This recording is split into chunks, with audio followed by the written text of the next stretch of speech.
Shalom, shalom, je vous salue dans le nom puissant de notre Seigneur Jésus-Christ.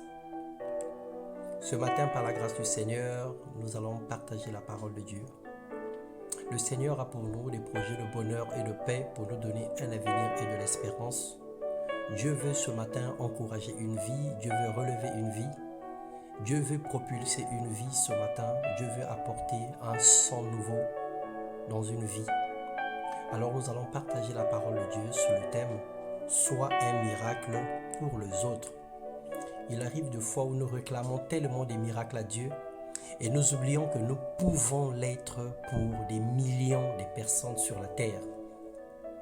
Nous allons lire dans Matthieu le chapitre 25, les versets 34 à 37. Il est écrit, « Alors le roi dira à ceux qui seront dans sa droite, « Venez, vous qui êtes bénis de mon Père. Prenez possession du royaume qui vous a été préparé dès la fondation du monde. Car j'ai eu faim et vous m'avez donné à manger. J'ai eu soif et vous m'avez donné à boire. J'ai été étranger et vous m'avez recueilli. J'étais nu et vous m'avez vêtu. J'étais malade et vous m'avez visité.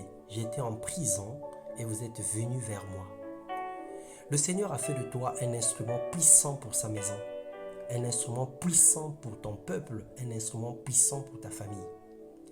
Il nous a fait grâce des dons spirituels pour que nous soyons utiles pour les autres et il a tout mis à nos pieds.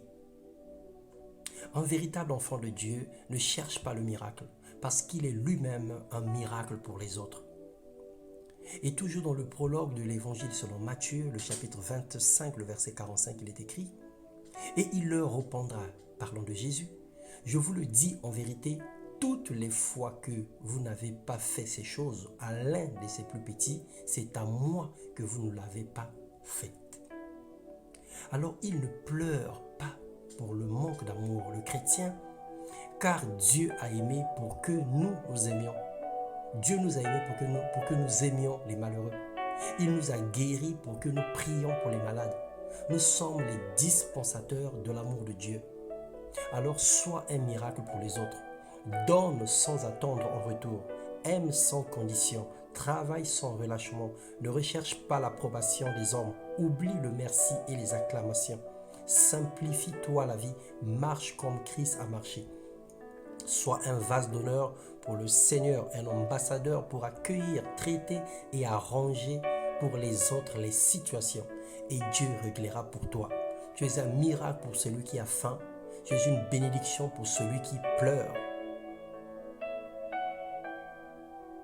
Dans l'épître de Paul aux Hébreux, le chapitre 6, le verset 10, il est écrit « Dieu n'est pas injuste pour oublier le travail de nos mains, l'amour que nous avons pour des saints ayant rendu et rendant encore de service. » Alors ce matin, nous allons prier. Nous allons dire « Seigneur, fais de nous des personnes ressources.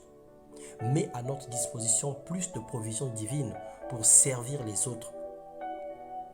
Aide-nous à promouvoir, aide-nous à travailler, aide-nous à faire en sorte qu'autour de nous, que personne ne soit malheureux, que personne ne manque de la joie, que personne ne manque un repas. Parce que ce que nous avons, nous pouvons le partager. Ce que nous avons en plus, nous pouvons en donner. Alors que la gloire de Dieu couvre ta vie ce matin. Que le Seigneur t'assiste dans tout ce que tu fais et que tu remplisses véritablement ton rôle. Alors arrête de pleurer, arrête de demander, donne plutôt. Donne et tu seras davantage béni. Ne te contente pas à recevoir, mais donne davantage et tu seras béni. Tel est le secret que le Seigneur te dévoile ce matin pour une prospérité sûre et durable. Que le Seigneur te bénisse. Soyez abondamment et puissamment bénis dans le nom puissant de notre Seigneur Jésus-Christ. Amen.